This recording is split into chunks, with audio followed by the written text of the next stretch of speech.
Hello everyone, and thank you for joining us. Today we are talking about how to extrude multiple objects with inside one extrude generator. It's a really great feature I wanted to share with you that can help declutter your scenes. So let's jump in and see what it's all about. Okay, so how do we extrude multiple objects with inside one extrude generator? So this is actually quite simple, so it's going to be a quick lesson here. And it's something I wanted to share with you guys because it's something I just recently learned and it saved me a lot of clutter. So as you might well know, whenever you want to extrude a spline, you come up here and you select the extrude node.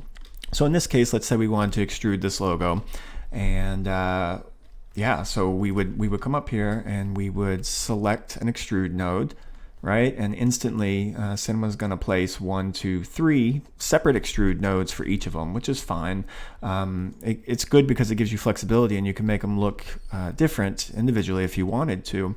But what if you wanted to have them all be the same? You knew that this was a unit and I always want these to be the same.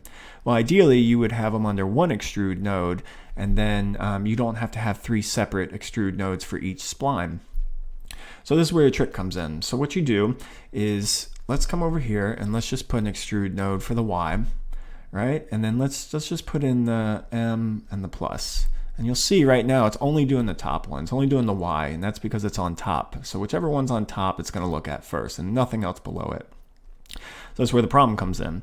So how do we fix that? So right here, if you come into the extrude node, you'll see that there's a hierarchical, I can't pronounce that, but yeah, it's this button right here. Click this button, and what that does is it's going to look at everything inside that extrude node, and it's going to extrude it. So if I come in here and I put whatever, this in here, it's going to extrude it, and you can just keep doing it until your heart's content. So that's awesome because now we only have one extrude node to deal with instead of 50 or however many. And where it's even cooler is if you come here and you put this all underneath. If I come and I take my my 3 splines here and I have them underneath a null, and then I say extrude, well, nothing happens normally because it's just looking at the null, right? The null is on the top. But what happens if I hit the button? So instantly you'll see what it does is it looks down and it grabs everything below. So that's really good because now I can keep everything grouped in here and it's nice and clean and organized. But I also have the flexibility of extruding everything.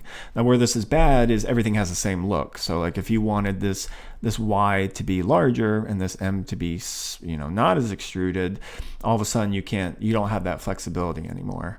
So that is a downfall, but just like everything in life, it's a trade-off. So I think it's a good trade-off though. So that's pretty much it. Really quick one, and I hope this one helped. I'll see you on the next one.